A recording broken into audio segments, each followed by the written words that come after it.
Welcome to the Life's Best Medicine podcast, where we are finding hope and healing one episode at a time. No appointment needed, no rubber gloves, and no copay. Just a healthy dose of life lessons to help equip you for this wild journey we call life.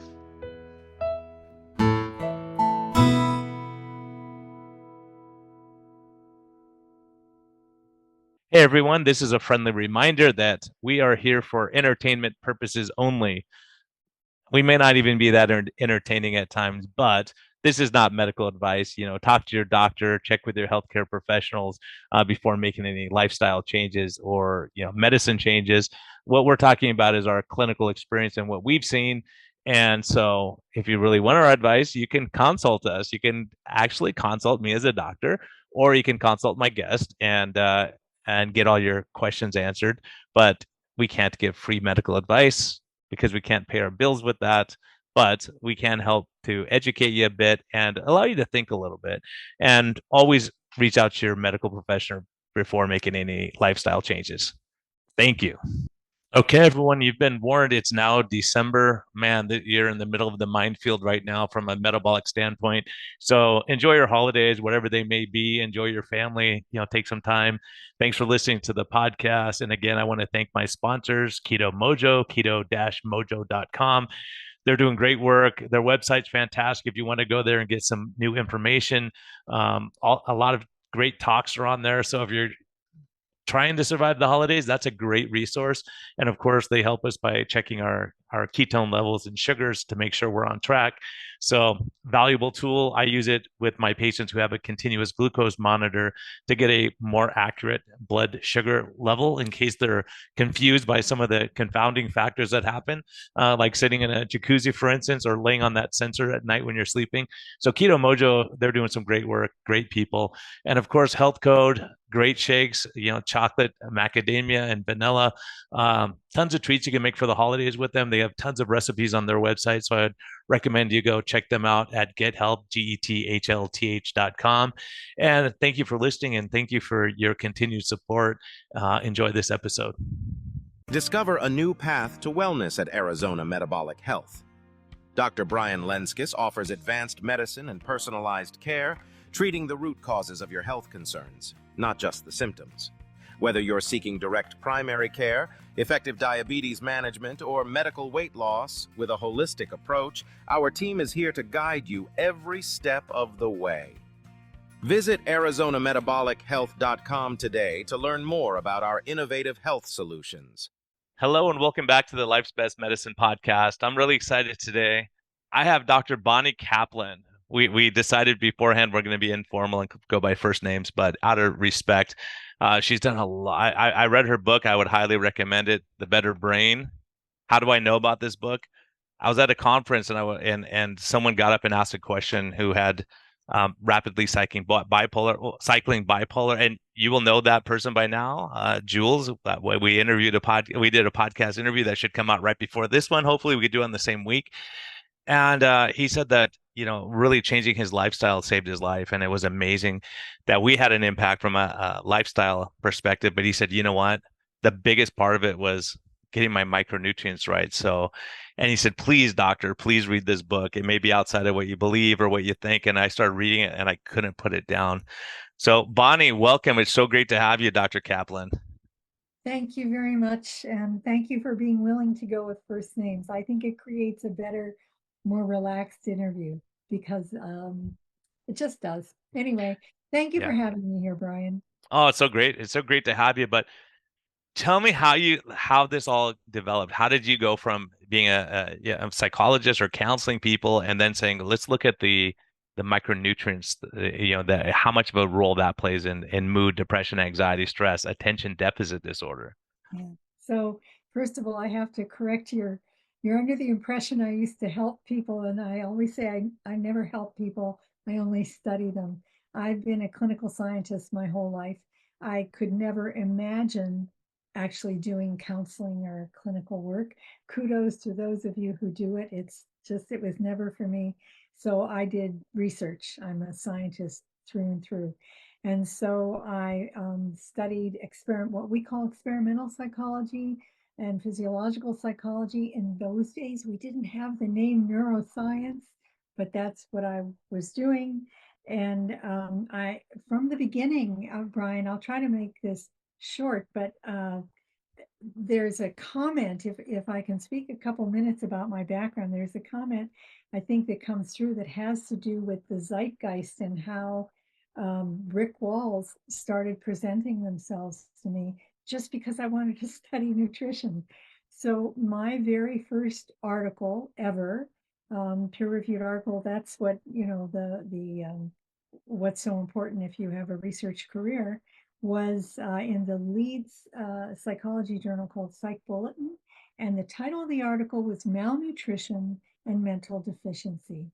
And I was still a student. I was still a graduate student. I was getting my PhD at Brandeis University outside of Boston.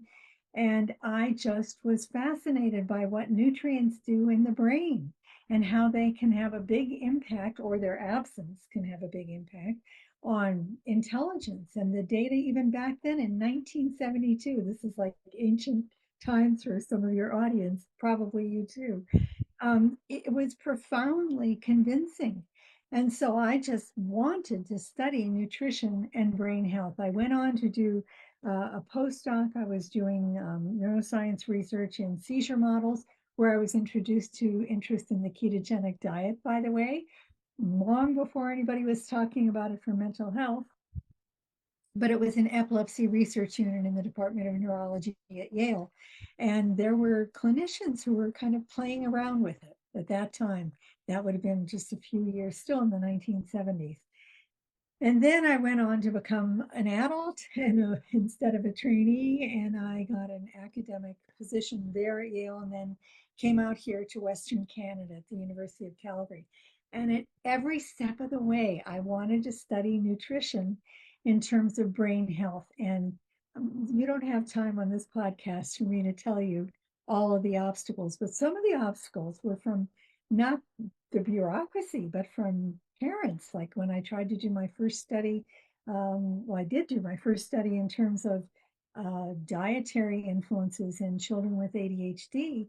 And I did the first randomized placebo-controlled trial. It was published in Pediatrics in 1989, and then was working with individual families to develop a second protocol. And a family sat down in front of me and said, we just want them to eat very little, have a very simple diet. We used to call it oligoantigenic diet. And so we did that, and they started taking more and more out until, oh my gosh, I was worried about the kids' health, And I said, what are you doing?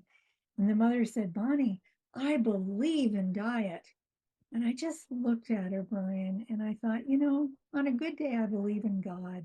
But you don't believe in something that is basic human physiology. It's not up for a belief system. It is what it's just fact. Nutrients are relevant for the brain. She was depriving her children of nutrients, and I dropped out again. I dropped many times. I dropped out of the field. And eventually I got back into it on a pathway that was very useful. And that will come out as we talk, I'm sure. So you're saying that being on a really restrictive diet may interfere with the development of the child? Yes. Of Yeah, we have course. to feed our kids. They have to get good vitamins, minerals, amino acids, phytonutrients, etc. Essential fatty acids. And I think sometimes we confuse calories with food, Oh, meaning a lot of yeah. the government programs we're seeing what they're giving these kids to go, that's not real. Like you mentioned in your book, it's like, okay, less than half of this stuff is actually real, what we would consider food. Right. That's really a problem. I don't remember right now. At the last minute, we had to cut 10,000 more words. So sometimes I forget what ended up on the cutting room floor. Anybody who has written a book is familiar with this phenomenon. So I don't know if I'm repeating something that was in the book or not. But at any rate, in the final version, at any rate, your audience needs to know that there's excellent data from the US and from Canada. In the US, it's from the NHANES data, which has been going on since 1971. It's a long history of evaluating people's food intake. And all of the data from both countries shows that more than 50% of what our children are consuming is basically nutrient free. It's not food at all. People use that abbreviation UPF, ultra processed food. I don't like that one because the F is a lie.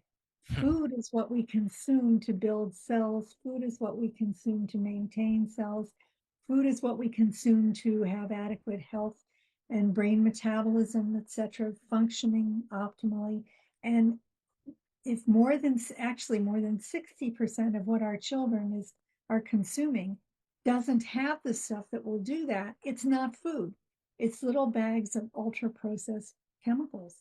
And that's a very tragic thing. I mean, what are we doing to our children?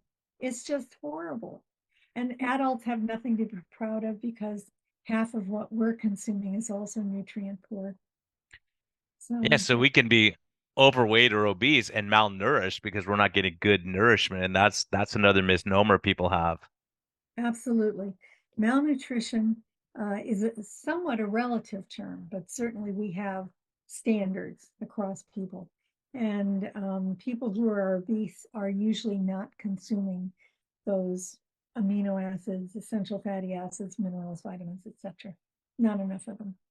So yeah, that's where I was confused initially just talking to you. So Julia, who's your co-writer in the book, she does clinical psychology. So she was using your research in her psychology. Yes, she is. She's a dual psychologist. She's clinical psychologist and a research psychologist. And one of her case studies was from her clinical work, but most of her other publications are from her research. She has the most active research program in the world studying in placebo-controlled randomized trials the use of broad spectrum micronutrient formulas in the treatment of various mental disorders. The second most active research program is based in the US, and that's at Oregon Health and Science University. And the chief investigator there, trained by Julia, is Dr. Jenny Johnston. I don't know if you've seen any of her studies. I haven't. Yeah. No. Okay, we can talk about hers in relationship to ADHD. We have great data now from these two centers, and Jenny's is actually a multi-center, multi-country study. The U.S., Canada, 3 centers, and very interesting data on what happens when you give children with ADHD and mood dysregulation. When you give them a broad spectrum, I need to define that for you, I think, broad spectrum formula with lots of vitamins and minerals. And not only do they grow more than the kids who got the placebo in just 12 weeks, it's a predictable phenomenon. Our kids are shorter and dumber, if I can say that, than they should be if they're not getting the nutrients they need. Um, and also the mood dysregulation, that's where the money is. Mood dysregulation, meaning the up and down of bipolar disorder, of explosive rage, of tantruming, etc. It's the easiest thing to treat with a broad spectrum formula. Yeah, it's amazing that we see more and more, and just, I have such a pleasure of talking to you because, we started a podcast called Low Carb MD Podcast, which is my other podcast, and we talk about cutting out processed foods and sugars and things like that, and stress and sleep. But the interesting thing is, on episode 13, we talked about the effects of mood. Like what we were observing clinically, we don't know what you did. We haven't studied it, but we were seeing our patients saying, I haven't been drinking as much since I cut out the processed food. And I haven't been having cravings for crazy stuff like pornography or whatever, all these addictive things. And we were surprised, and we were kind of having a discussion saying, this is amazing to hear, because we found that when people started eating better, their anxiety got better, their stress got better. They did less stress eating, less binge eating. And we talked about this. I don't know why I was the victim of this, because Tro is more vocal and outgoing. He's my New Yorker partner on the podcast. I got attacked for 3 days by a bunch of pediatricians, believe it or not. And they said food has nothing to do with mood. I was like, Oh, really?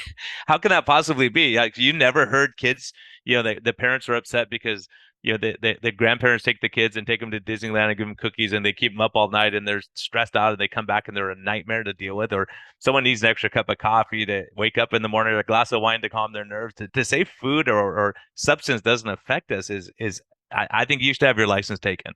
Yeah. And now it turns out we have all this data that you've been working on all these years. We already had the data that says this. We certainly do. I mean, we have over 50 peer-reviewed publications using broad spectrum formulas, but I'm used to hearing now I'm retired now. I'm Professor Emeritus. Okay, so I'm talking about when I was going to the office every day, pre-pandemic even. And I would run into physicians all the time. I was in the Department of Pediatrics at the University of Calgary all the time. They would say, Bonnie, those minerals and vitamins you're studying, they don't have much to do with the brain, do they? And I found other physicians, especially psychiatrists, who would tell their patients vitamins and minerals nutrition has nothing to do with your mental health. There's no evidence for it. And what they're really saying, I don't condemn them for it, that we are all products of our education. That's important to remember. What they're really saying is, I haven't seen the evidence. Why haven't I seen the evidence? Oh, maybe it's because I get all of my education in CME credits from that where the curriculum is developed by pharmaceutical companies. Why aren't pharmaceutical companies teaching about nutrition? Surprise, they don't want to. So there you go. That's what we're Yeah. dealing with all the time. But I'm surprised this happened to you recently with Oh, pediatricians. this is probably about 6 years ago now. Yeah, 6 years ago when we started the podcast, and they went.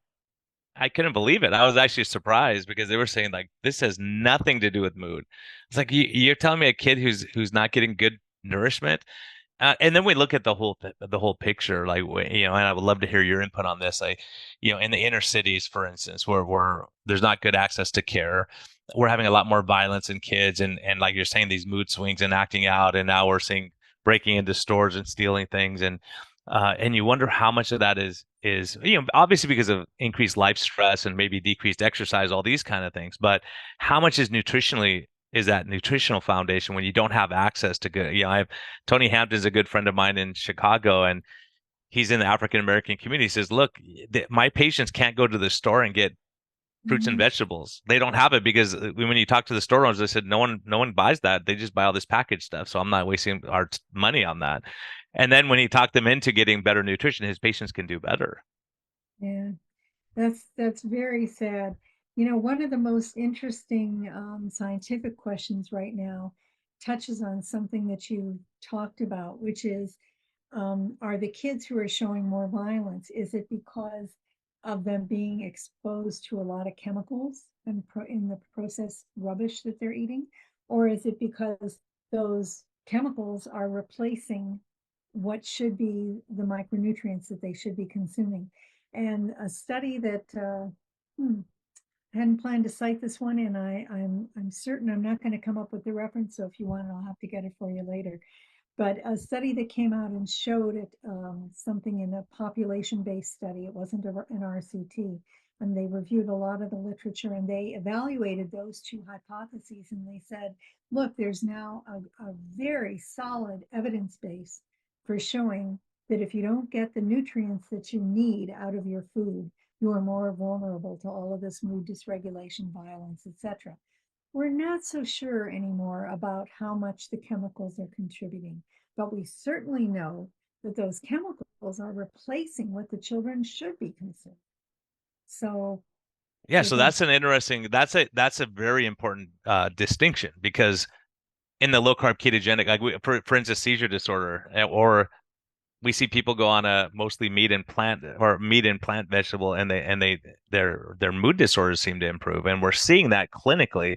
So the question is, are you just taking out bad chemicals that are causing the problem, or can it be? And as a matter of fact, I just yesterday interviewed Dr. Tidman, she's doing a lot of research with Parkinson's disease, and they find that if they're on a ketogenic diet, they do better, they function better, and so she said, I wonder what it is. And so they just did a study with it's not published yet, but the standard American diet, or just terrible food, and they added in MCT oil or different fat sources, and they're saying surprisingly people do better despite eating all that garbage food. So you go, what is it that's helping the person get better? that's very interesting. And that's in Parkinson's also, right? I'll Yes. look that up. So what's interesting to me is the ketogenic diet can be very difficult for people to follow, right? You must have trouble with adherence clinically, do you not? It really depends on the person. It depends if what I find honestly is people who've dealt with mental illness, when their mental illness gets better, they go, I'm sticking with this. Just like Jules talking to him about it. He said, look, it wasn't like if people have seizure disorder and they like someone we interviewed, I said, isn't it really hard for you to stick to the ketogenic diet? She said, if I have a seizure, I lose my license, I have to go through all these things, and the meds made me gain 250 pounds. I don't want to go back there. So it's worth it for me to stick with, but my diabetics, of course, they say, well, I was at the birthday party I had. So staying on a ketogenic diet in particular is a challenge. But, if you say, look, if I can, instead of eating cookies every night, can I do it one night a week or once every 2 weeks and people can have clinical benefit that way without being 100% ketogenic? Like, I'm not saying that they have to be 100% ketogenic. Of course, you're right. In practicality, that's a challenge. But, a lot of people, like for instance, a lot of the patients who are on a carnivore diet, they said, I don't even miss sweets at all. It's not even on their bandwidth. They don't think about it anymore. Before they were just all day thinking, oh, I need, because the sugar itself causes this. And I would love to hear your take on this whole dopamine fix. For instance, people who struggle with weight, they'll say, if I have one cookie, I'll have six cookies. And other people say, I have half a cookie and I'm good. Yeah, Right. that's great. I've encountered that. Yes. And it may have to do with this dopamine resistance in the brain. You may need six cookies to get that same dopamine response that someone else gets with half a cookie. And they go, okay, it tastes good, but it's not their addiction or their focus on life. They go, yeah, I just have it because I enjoy it sometimes. Does that Yeah, make sense? it does make sense. And especially some of those people, when they go on a ketogenic diet and they stop craving it, they can probably go down, down, down, and be satisfied with a half cookie. But they're probably surprised at that, I'm guessing. And remember, I don't do clinical work, but I'm wondering if you encounter that. Yeah, it's very interesting. And what I do find too is if someone does a ketogenic diet for a while and they go off for a while, it's hard to get back. It's like, oh, I don't want to go back to this. It's hard to go back. But when people are, and I see it a lot where people, for instance, if someone says, it was my birthday and I decided to have cake and ice cream and all this stuff, and then for the next 2 days they don't feel well. They go, okay, that's it. I don't want that anymore. It takes away that passion that we had, that excitement that we have. Because, during COVID, I saw a lot of people were going back to, Lucky Charms for breakfast and all these things that they remember Saturday morning cartoons and that was a happier time. And they Yeah, started eating more and drinking more and getting into that cycle and gaining 30 or 40 pounds and getting diabetes. And you go, wow, and especially because they were stressed, not actually. And that was their stress relief is going back to childhood, comfort food. cartoons. That's comfort things. That makes sense. That's very interesting. So this year we're discussing about the distinction between, is it the bad stuff we're eating or the good stuff we're not getting? Hmm. Is also, there's a parallel with the ketogenic research, which I'm very excited about, although I haven't done any research on ketogenic diet. But it seems to me that in real life applications of ketogenic diet, you clinicians are always telling people to go take some supplements. You're aware that they're not eating as many of the fruits and veggies that maybe they should. And so now we're to the point where we should be able to do a study to find out if some people need additional nutrients, if they're getting a bigger bang from the ketogenic alone, or are there other predictors that say that this other group would get a bigger bang from micronutrients only? I mean, we need to start merging this information and comparing groups. And Brian, I would, if I weren't retired, I'd be doing that study right now. But I'm retired. I can't do studies. I don't have the infrastructure. And I am in despair about the fact that there aren't many younger people who want to study diet and mental health because they don't know how amazing the literature is, how many studies have been coming out. They don't look at it. I don't know. We just don't have people. So I'm saying this in front of your audience in case Hmm. any of you have some younger people. They don't have to be, 20, but anyway, young new scientists who are willing to look at something really exciting where they can make a difference. Contact me through my website and I'll see if I can plug them into the appropriate person. Yeah, we'll make sure we have all your resources there and link to your book and everything because I think it's really important because it was eye-opening for me because it opened quite it made me question things a little bit too because I think For instance, I agree with you. Once if you're just on a carnivore diet, are there certain things your micronutrients and nutrients you're gonna miss from fruits and vegetables? The gut microbiome, talking about that and the effect of on health and well-being.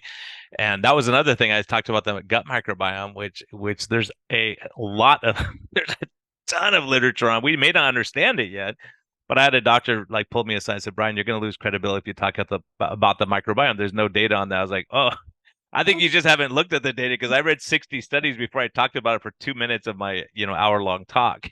Right. That's right. It's clearly there. Totally there. And now we have the beginnings of a microbiome literature from people who take micronutrients. Oh, I have to explain the broad spectrum thing in a moment. Remind me, Yeah, I okay? appreciate that. Yes. But people who are in one of the Julia's studies, and now Jenny at Oregon Health and Sciences has some data that's in, I don't think it's actually published yet, but it's on its way. And they both find that improving the nutrient intake, and these are not prebiotics and they're not probiotics, these are people who are getting mostly minerals and vitamins, but it improves the microbiome and there's greater alpha stability and, I'm going to say it wrong, beta diversity. Or is it the reverse? At any rate, the measures of overall populations of the microbes in the gut are improved. And nobody's even begun to look at the other microbiomes outside our gut, which might be getting affected, your Yeah, eyeball. and let's talk about that with the broad spectrum, what you're talking about, because if you're missing certain cofactors, you make that point where a lot of these studies they said, let's just add in vitamin D3 and see what happens. Let's just add this one thing in. And you're making the point we need a broad spectrum and all the cofactors in order to make our brains function at an optimal level. That's right. Now, first of all, I just have to ask you, Brian, when did you start using the word cofactors in conversation? No, probably after I read in your book. Okay. No, I've used it before because I've always wondered, is it just this one thing or is it this combination of things? Like if you want to make, we all know this from cholesterol synthesis that they say let's just block this step right here. Well, what about all the other things that can be affected by blocking that one step? And we don't think back, oh, it could raise insulin sugar levels and cause other issues. And so I think if we just focus, if we all these complicated Krebs cycle things that we look at and think, oh, if you're missing that one thing, like we talk about zinc or we talk about different nutrients, say, well, it doesn't work very well. Like we've seen it, for instance, like when I talk about being in a clinician, we would have people with potassium deficiency, and they keep giving him potassium, it doesn't go up, and then they give him a shot of magnesium, boom, potassium goes crazy, perfectly where it should be. And so all these things, you realize these things have to work together, vitamin K2 and D3, and so sometimes we're just taking one of those things and say, why isn't it working? That's right. Oh, good for you. Well, um, you've just touched on a couple different things that are really important to me. One is I think we could change the world if we started teaching children by the time they're in the sixth grade what a cofactor is. Because once you learn what cofactors are and that they are all built on minerals and vitamins, I haven't found a single one yet, which isn't. If you ever find one in mammalian physiology, please let me know. But every single metabolic step anywhere in your body or brain is dependent upon adequate cofactors. But what's adequate for you might not be adequate for me. And there's a brilliant article that has influenced many of us, a summary from 2002 by Bruce Ames. May I read you the title of this article? Because Sure, I absolutely, yeah. Everyone's trying to think write it down. good article. It's an American Journal of Clinical Nutrition, and he's the first author. And like any good article, the title says it all. High dose vitamin therapy stimulates variant enzymes with decreased coenzyme. They use the word coenzyme instead of cofactor, okay? But they're the same. Binding affinity, in other words, increases Michelle's constant. So what he showed is, but it's mostly in physical health. I just happen to think it's a model for what's probably happening in mental health, is that we inherit the stickiness of, the Michelle's constant determines the stickiness of enzymes for coenzymes or cofactors, right?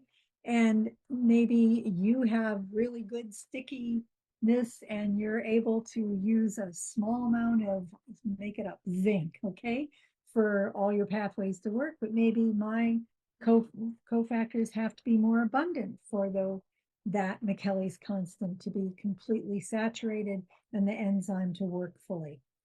That's individual differences. We can't test for it. Blood tests will not reveal it.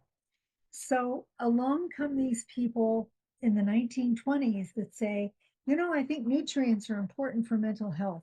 Let's take some schizophrenics and give them magnesium. And a couple of them get a little better. Oh, let's take some they didn't have randomized placebo-controlled trials. Let's take some schizophrenics or people with depression. Let's give them a little magnesium, and a couple of them get a little better. Study after study, and my colleagues and I reviewed that literature in an article called Vitamins, Minerals, and Mood, if you're interested in reading a summary of the old stuff. And what they kept finding were little clues, and nobody said, wait a minute, maybe we need all of them. And sure enough, when you look at what we now know about cofactors or coenzymes and where they're needed for every single pathway, Krebs cycle, outside of the Krebs cycle, you need them all. And so along came some guys in southern Alberta 25 years ago or so, who were trying to fix the mental illness in one of their families. And they knew that farm animals here in Alberta are given extra vitamins and minerals if they show irritability, violence, rage attacks. Did you know that? I learned it in your book. Yeah. Yes.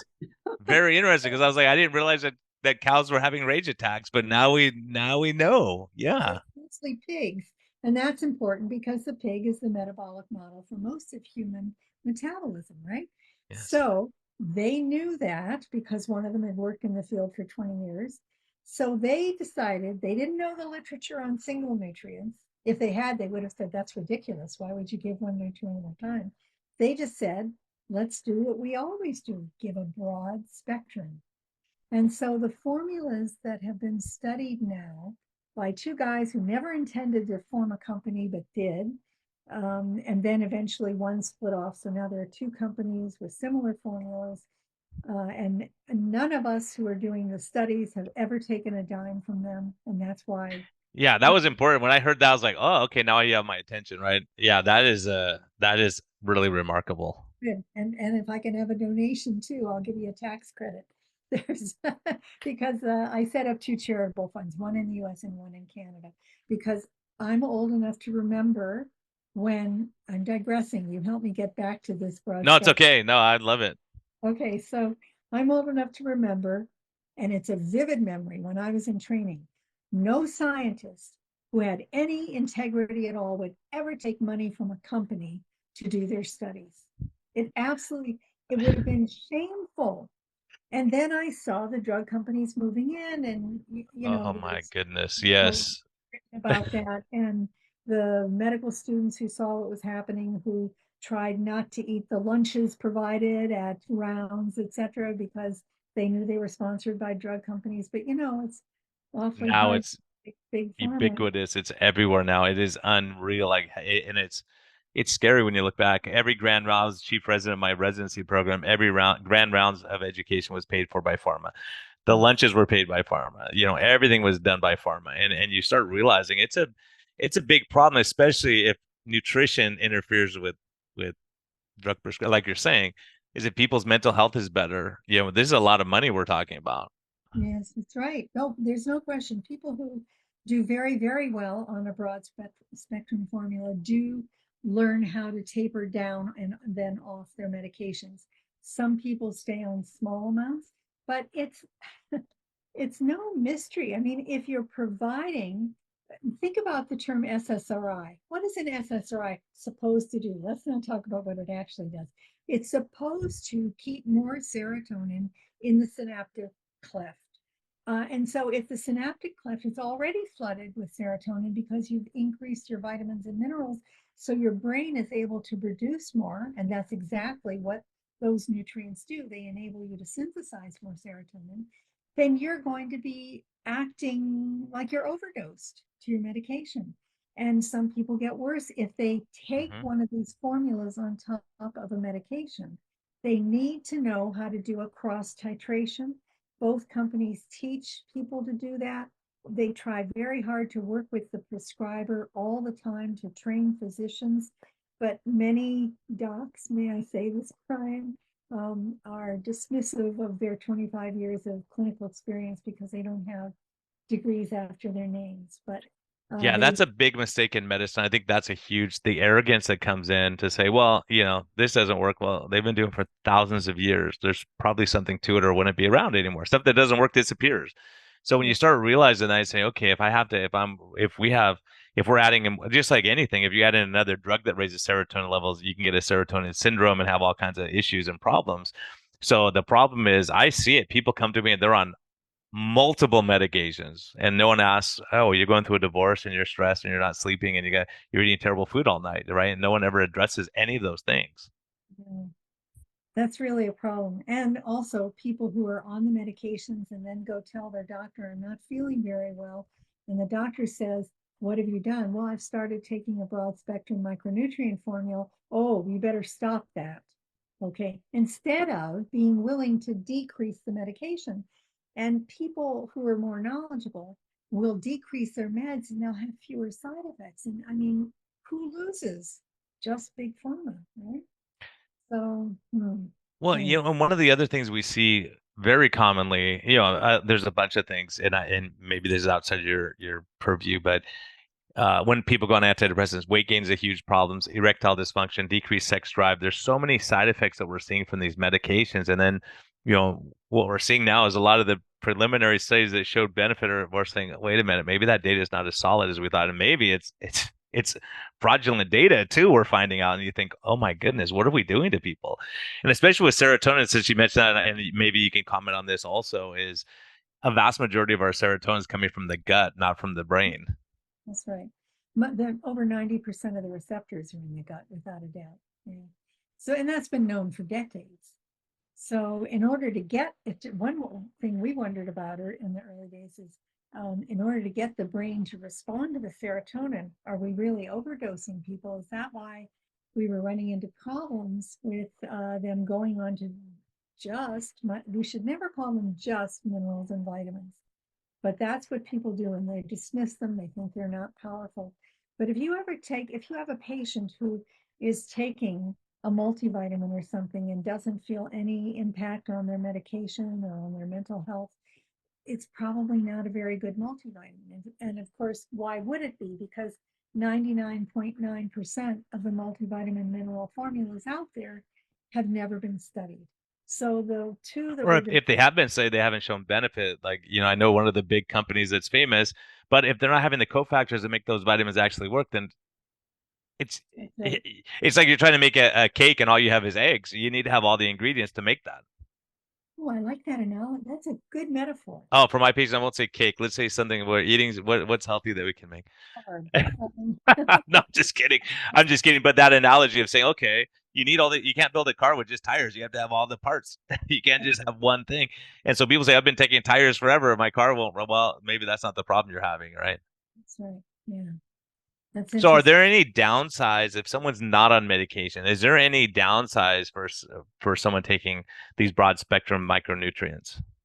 No, we've tracked hundreds and hundreds and hundreds of people. We've published separate articles. We, meaning all of us in the centers that I mentioned, have published articles on side effects, safety, and efficacy, and I should say safety and lack of toxicity. There Mhm. has never been a major adverse event from taking any of these things. The most that used to happen in the early versions, they didn't get the powder ground finely enough, and we had some nausea adaptation, kinds of things. And even so, you should never take any vitamins and minerals on an empty stomach. And some people don't know that, and they'll take them without food in their stomach. So, no, there's never been a serious adverse event. And I like to point out, why would there be? If humans had serious adverse events in response to taking minerals and vitamins, our species would have died away, right? I mean, what are we built on? We're built on vitamins, minerals, essential fatty acids, amino acids, and thousands of phytonutrients that don't even have names yet. And that's Yeah. what about the ketogenic diet are all of those phytonutrients that are most of them don't have names and most of them we don't know what they do, lycopene, etc. I mean, Catechins, there's a lot of things out there that may help speed metabolic rate. It may help slow this down. And so you're right, we don't know, but I think what we can all agree on is like, let's take out the processed food, well, not even call it processed, we'll call it whatever processed substances.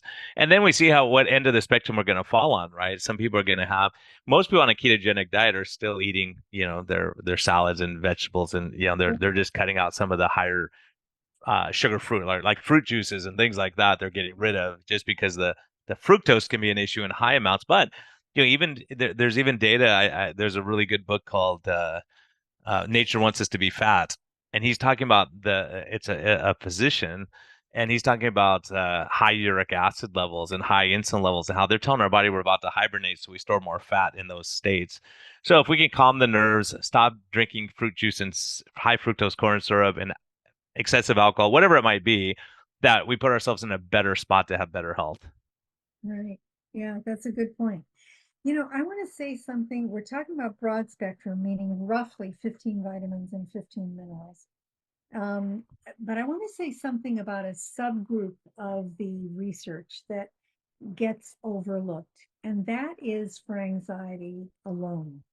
There are, I don't know, 10 or 12 placebo controlled randomized trials now from around the world showing that just taking a B complex every morning, and I always say after breakfast, not on an empty stomach, but just doing that can relieve some of the stress of going through exams, of being very overworked and struggling with burnout, etc. There's not even anecdote of a B complex successfully treating an anxiety disorder. Do you understand what I'm trying to say? Like Yes. generalized anxiety disorder or any of the other individual anxiety disorders. I think you need to start out with a broad spectrum. But there are a lot of people. I'll give you an example. I gave this example not long ago in a lecture. A friend of mine had been widowed, and she's actually a retired psychologist, clinical psychologist. And she said, Bonnie, I know that I am crying too much. I feel unsteady, and I know it's going to take me a year. We knew he was going to die, and I know that there's grieving and mourning, but it just feels like I'm doing too much of it. I don't feel in control of it. I'd like to feel that it's a normal amount of crying and grieving. And so I suggested she try taking a B complex every morning, and it really, really helped her. Did it take away the grieving or the mourning or the crying? No. It was just, to her, she felt it was um, in control. That's the only way I can describe it. Yeah, where And it's a so, natural sadness that you have that is not abnormal to cry. But when you're crying at every Hallmark commercial or anything anyone says, you get teared up. yeah, so you know what I mean. But I, she did not have an anxiety disorder, and I want your listeners to understand. I'm not recommending you follow that route for an anxiety disorder. it shouldn't make an anxiety disorder worse, but it may not help. In like we don't have data on that at all. Mhm. Do Are there certain micronutrients or nutrients where you say, look, based on the diet, 90% of people are going to have this deficient? I know magnesium happens to be one of them, and zinc maybe, that where a lot of people are really deficient because our foods are not rich in those nutrients. Are there, and especially, and this may be another topic, is with the farming where the soil has been used over and over, and you lose that nutritional value in your foods. Are there certain foods that you would say, hey, add these in where it would benefit you, or take these specific vitamins that might be helpful based on what we see in the general population from deficiency standpoint? Well, because we can't test for it in an individual person, I would never tell a person to take individual ones. I really Hmm. wouldn't. Okay. But I did just see some interesting data I was surprised at. Excuse me. Historically, we were always told that there was a lot of iron deficiency anemia in developing countries. and that this was a huge problem for so many different metabolic pathways. Are you plugging yourself in? Is that what's happening? Are you sitting down? I thought you were going to. Just sitting down so we can relax and talk a little bit here. Take Okay, it easy. so it's every one of the 30 roughly, I think is in some person is probably deficient. But what I just saw is it's now believed that 15 to 20% of North Americans are iron deficient. What's that about? That's really was shocking, and I don't know if there are explanations of it or what. So, and if you have an iron deficiency in children anyway, they're really irritable and nasty. Um, I once had a pediatrician say something a lot, well, with a lot of four-letter words about the behavior of an iron deficient child. Mm. So that makes you wonder about iron. But I wonder if your listeners, maybe you've covered this in your podcast, because I've heard some of them, but I haven't heard many of them, unfortunately, yet. But have you covered how we get the minerals and vitamins that we need? Can I say a word about where they come Please from? do. Yeah. Yeah, exactly. Okay, so it all begins in the soil. The health of all of us, physical and mental. And well, mental health is physical, it's our brain health, right? And our health is dependent upon the soil. And the soil, the fascinating thing is, it's only about 10 inches. It's a tiny little piece that goes all around the world except where there's water. And that is what we're dependent on, is having healthy soil. And soil is not dirt. Dirt is dead, dusty stuff. Soil is a rich, think of it as a microbiome, which is what it is. It's a very rich microbiome. And if in soil which has been cared for, there are roughly 15 minerals. And when you plant plants in a healthy soil, they absorb roughly 15 minerals. And what those plants do next is just miraculous because we can't do it. They take those 15 minerals. Well, first of all, we can't absorb them all like that. But anyway, once they absorb them, they synthesize roughly 15 vitamins. All that we can do for manufacturing, we humans, manufacturing vitamins, is we can synthesize a little bit of the B vitamins in our gut, but not enough to keep us going. So we need healthy soil so that the plants absorb the soil, the minerals, create the vitamins, and then the crops will have them. And we come along and eat the crops, or we eat the animals that have come along and eaten the crops. So for every pathway of food that goes into our mouth, we need healthy soil. And that's why we need all 30 of them, because they're all interacting, they all have to be in balance. And if you go out and try to buy this amount of zinc and that amount of magnesium and that amount of selenium or whatever, you can cause yourself some problems. Whereas people who have developed formulas for brain health put them in balance. It might seem like they're expensive, but when you think that you could have been buying 30 bottles, it's Yeah. not expensive. And if you convince your prescriber to be trained by one of these companies, by the way, then they can buy it at a discount, which they can pass along to you.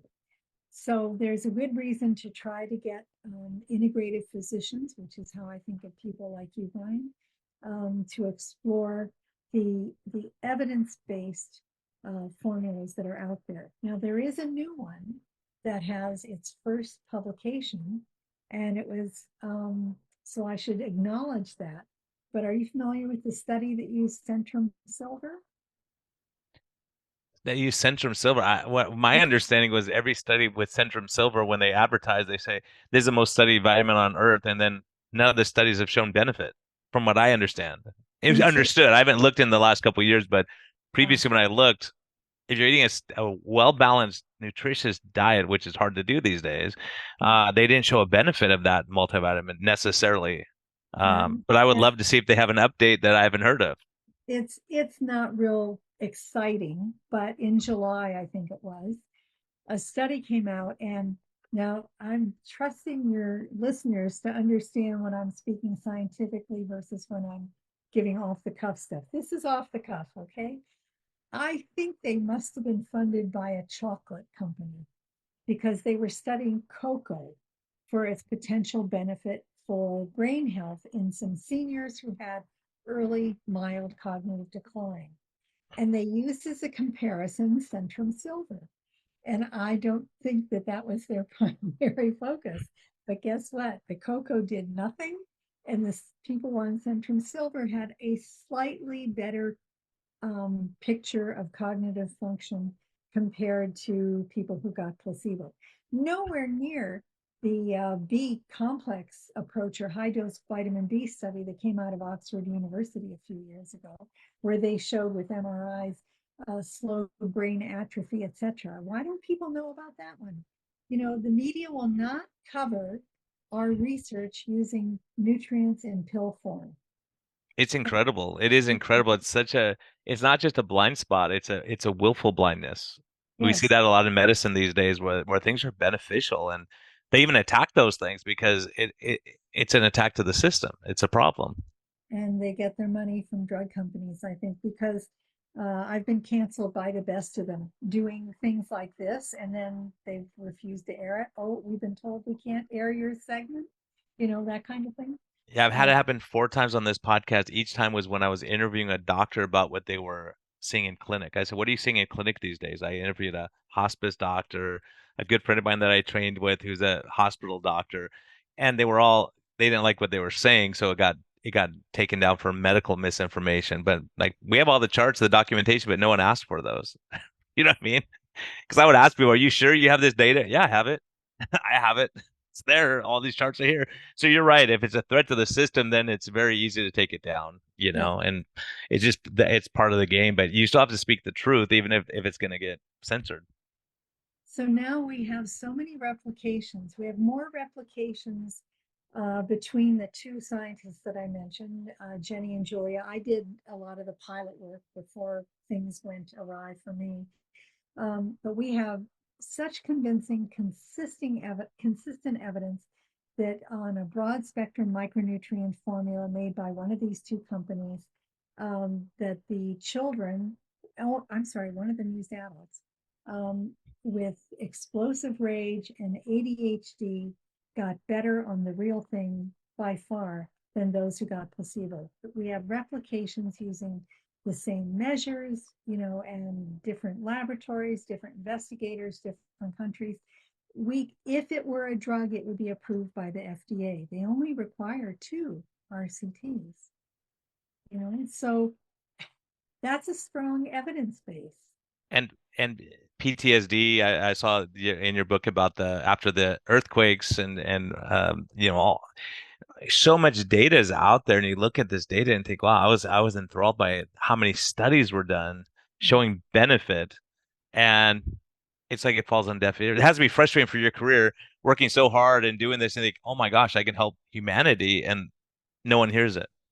Um, I refuse to feel too frustrated, but frustration is why Julie and I wrote our book, because we wrote it, as you could tell, at the level for the lay public, because the public is buying the book a lot and they're coming to my talks and they want to know. And at a certain point, we just, you know, the heck with the people who don't want to know. We'll drag them kicking and screaming into this field.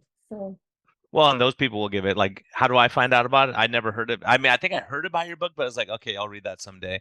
And then when Jules handed says, "Please, doctor, read this," right? Please, it saved my life. And when you hear that, I think, wow, okay, that has credibility. When I have a patient saying that, look, my life got better, and because all these things you're talking about, the anxiety, depression, ADHD, and all these stress disorders, it's a disaster for us right now. We're in an absolute epidemic, a pandemic of these things, and I see the impacts. And when you look at the physiology of stress, if I have someone who can't lose weight or can't get their sugars under control, a vast majority of the time is going to be stress, sleep, anxiety, too hectic, too busy. I got 3 kids I got to take care of, and I got calls, and I got to be here, and this hectic lifestyle where we can't slow down, and that anxiety has effect on the gut microbiome, the biochemistry, and all this. And very interesting, even talking to Jules and a couple other people, a lot of people who suffer from these mental illness are very bright, very talented, very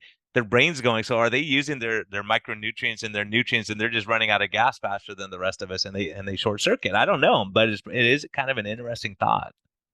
Well, that's who you're going to meet at those meetings, those conferences. But I know the first time I talked to Jules, I was gobsmacked too. I mean, he had such insight into himself and was so aware of what was happening and yet could not control it until he got on micronutrients and then also tried the ketogenic diet.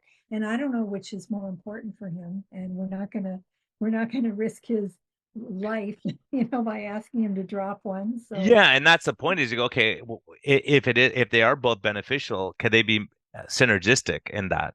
Because if you're doing a ketogenic diet and maybe you're missing some of these micronutrients and cofactors that you need, maybe just saying, okay, if I'm still struggling, let me add this in, right? If you're doing great, then you go, okay, I'm doing great. I feel fine and my mood's better. But, and how many people could we just say, kids, if you're going to give your kids something, give them some one of these supplements and see how they do and monitor. If it doesn't work after 6 months or 4 months, you go, okay, let me jump on another, look at some other avenue.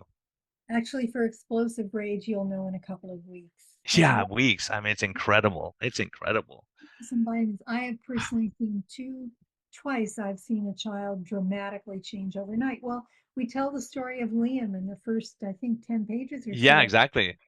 And I mean, that was amazing. His father was all set to, this wasn't a study, but his father was all set to track his explosive rage and he had a spreadsheet all set up for it. And how do you change from zero, he just stopped having them overnight.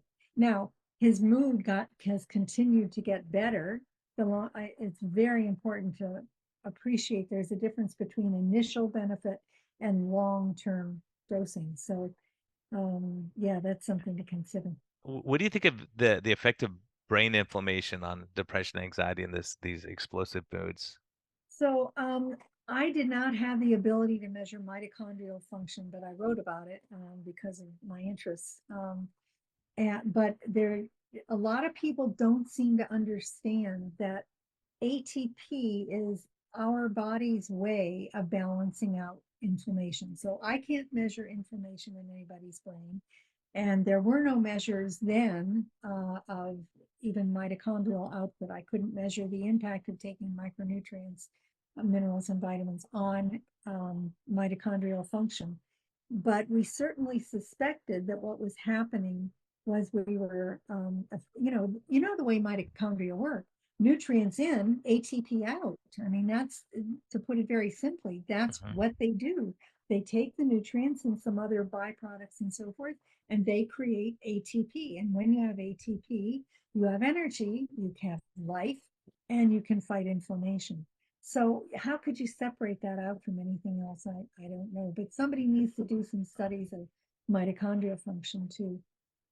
Oh yeah, I think that is what we're coming back to on all these things when we're looking at Alzheimer's and Parkinson's. There's so many disease processes, and I think, and this ties into what you're talking about too. Is it could it be over nutrition? I mean, having too much ATP production in the fact that we have so much pro-oxidative damage that's happening. If you're eating 7 times a day and the mitochondria go like, let me rest for a little bit. I can't be trying to process all this garbage stuff you're giving me. But if you have good micronutrients and you're telling your brain you're nutritionally sound, you don't need to keep eating all day. And so people's appetite gets better, and then they don't have to eat 10 times a day because their sugars and hormones and all these things are so out of whack, with all these chemicals like you're talking about the depleted soil. We're up against a big problem. So maybe adding in these micronutrients are going to be the big benefit. Hopefully getting the diet right, but maybe, and I don't know, I would love to see if you have people that are just they don't make dietary changes and you add these micronutrients in these supplements compared to people who are on like you said, a ketogenic diet or a low carb diet. Because for me, the shock was I was treating people. My goal, my focus was diabetes. I was a doctor trying to fix diabetes problem, and all of a sudden, my diabetics are coming in and they're saying, "Oh my gosh, I'm laughing more. I'm having fun. I'm getting along with my family better. All these things are getting better." And I'm like, "Why is that?" Is it because you're getting and we have tons of data on this. If you're a poorly controlled diabetic, your chance of anxiety, depression are way higher. And it turns out it was the high sugar first before the anxiety and depression came on. It wasn't that you got depressed and said, forget it, I'm not taking my meds, I'm eating what I want. And so it's really fascinating to see how much. That's why I think we all have to look at each other's research and say, oh, what you're doing, maybe add that in and see what happens if we add this and we make these. We have to pull levers, and it's not a one size fits all. Like you made that very abundantly clear. Some people are going to need more micronutrients than others, but for the majority of people, how do we really help? Yeah, and by the way, your audience should just understand that almost all of these nutrients you pee out the excess, so it's not a problem taking, not knowing what you need. These are so many interesting questions, and it's all happening against this backdrop of the worst food environment in my lifetime. The whole and it's not just in the southern side of Chicago or wherever your friend is practicing. It's not just in the areas where people can't get at the fruits and vegetables. It's everywhere. Someone told me recently they were visiting a very, very wealthy cousin who lived somewhere in California. I don't remember what city, and it doesn't matter. And she opened his fridge to get something, or their fridge to get something, Mm. and was shocked. This is a family that could afford the best food. And everything was pizza pops, and maybe I shouldn't name any brands, but um, No, you're people right. There's not. It's all. It's funny. Someone I just saw someone say that's like, you go to the store and they have a health food section. What's all the rest of the store? That's a health food, right? None of it's real food, and you yeah, start realizing that, and so I think I'm sure you give advice like shop the perimeter of the store, don't go through the middle where all the box stuff and the processed stuff and all that. That's going to help get your brain a little bit better. And then we haven't even dove into all the food colorings and all the additives and all these other things that are in there that are anti-nutrients that are going to affect your nutritional status. that's right. So we have a lot of work to do, huh, Bonnie? To do. Yeah, and so I'm looking for some young researchers. Yeah, what specifically? What are you looking for? Because we come across a lot of researchers and docs in what we're doing. In all seriousness, we need more. Um, Usually they're PhDs, clinical researchers who are interested in nutrition, nutrients in general, in relationship to brain health, maybe for mental health, maybe for dementia, whatever, who know how to do clinical trials. So they have to be embedded in an academic setting. It's very hard to do that in an Yes. academic setting. So we need more of them. And my job in retirement is partly to do knowledge translation, talking to you, writing the book, but also to foster more research. And that's why I set up the charitable funds to help people, because in addition to the media not covering it, it's been very hard to get funding to do this research. Almost all the studies on the broad spectrum formulas are from private donations. Yeah, it's very frustrating. It's very frustrating because, if you say this can help you and you see it help and you have randomized controlled trials showing it's helpful, you think, why is no one jumping up and down saying we have to look at this? Like, other doctors should be out there saying, yeah, let me think about this. If I can help my people with anxiety, depression, if I could cure anything, those are huge because going through life depressed and anxious and stressed and having insomnia and all, it's horrific. And it's hard to be you can't be healthy when you're in pain all the time and you're stressed all the time and you can't just enjoy life and go look at the sunset. That's right. It's very important. And you docs also have to learn about cross titrations so that you don't hurt anybody. I know And you've convinced me. I'm going to call those guys and get in touch. So we don't have to say that. I mean, the one I know of is True Hope. I've seen some of their products and data. I mean, if I'm a young parent right now listening, would you say, hey, what would you say for your kids that are 12 years old or 13? What would you recommend to them from a nutrition standpoint or supplement standpoint? well, for nutrition, eat real food, right? And I like the half the plate mental image. That's a health, Canada Food Guide image right now. The half the plate, seeing always half your plate be fruits and vegetables. And that's not the potatoes, right? Potatoes, it's lots of colors in the vegetables. For supplements, I would say if you have a child who's um, kind of irritable and moody at the age of 12, remember that you can't take puberty away with nutrients. Exactly right. Yeah, exactly right. That's yeah. I was thinking that. I was like, okay, everyone's like, oh yeah, that's my kid. There, Mine were pretty easy. They didn't get like that, but yeah, I know a lot of them do. a lot of them do. But if there's a family history of a lot of mood problems, and your child had them even at a younger age and was overly sensitive, etc., why not improve their resilience? Nutrition is the foundation of our brain health. It's the foundation of all of our health, but especially our brain. Our brain is the greediest organ that we have in terms of oxygen and nutrients. So why not improve resilience with, yes, food, but also a broad spectrum formula? So I don't usually talk about the company names because people then think I'm affiliated with them or I'm promoting them. But I do want to mention that both companies, their formulas are so well validated, never funded by the companies because the researchers said we want to stay arm's length. And both of them are very, very helpful. There aren't such huge differences between the two. One of the companies has been a little more creative in terms of coming up with variations more acceptable for children, ones that go under the tongue for sublingual absorption, etc. But the other one has done some other things which are supporting some of the basic analyses of dealing with government regulations up the wazoo. They're both contributing because they both just want to make mental illness go away.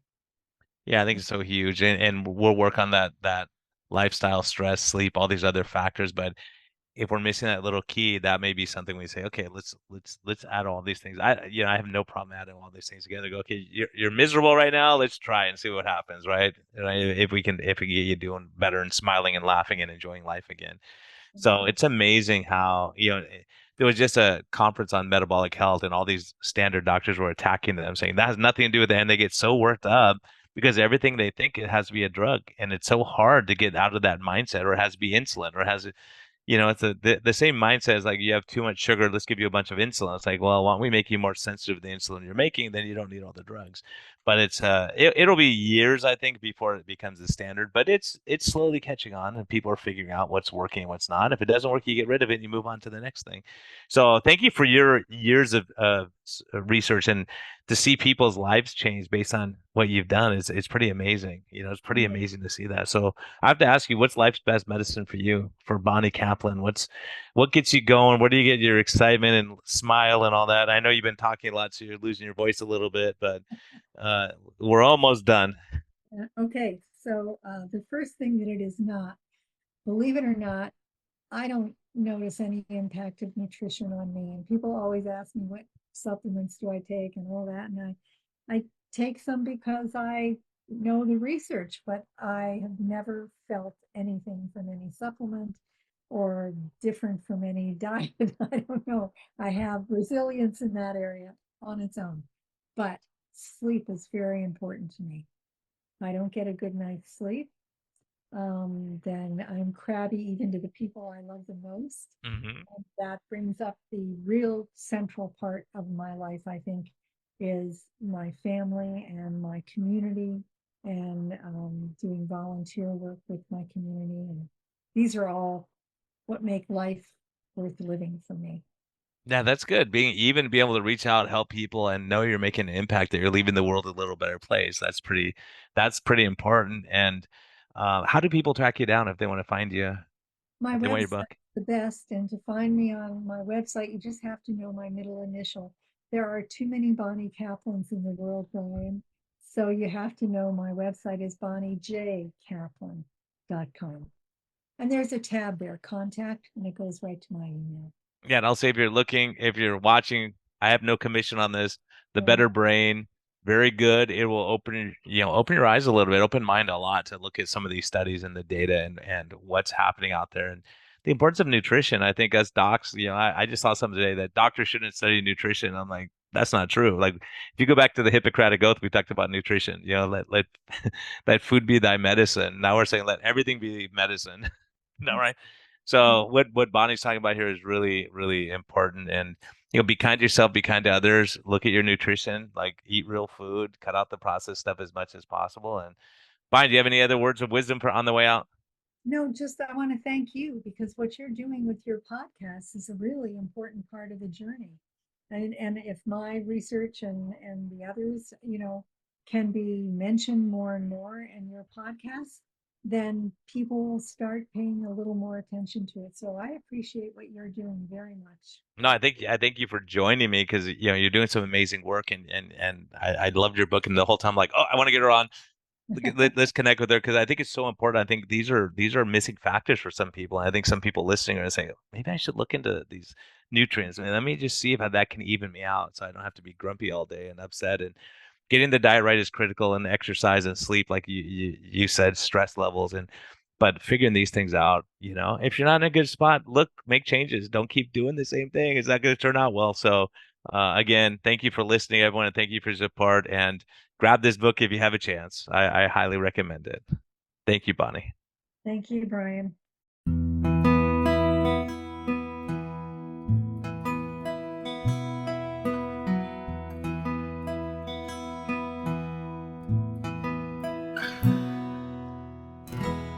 Thank you for listening to this episode.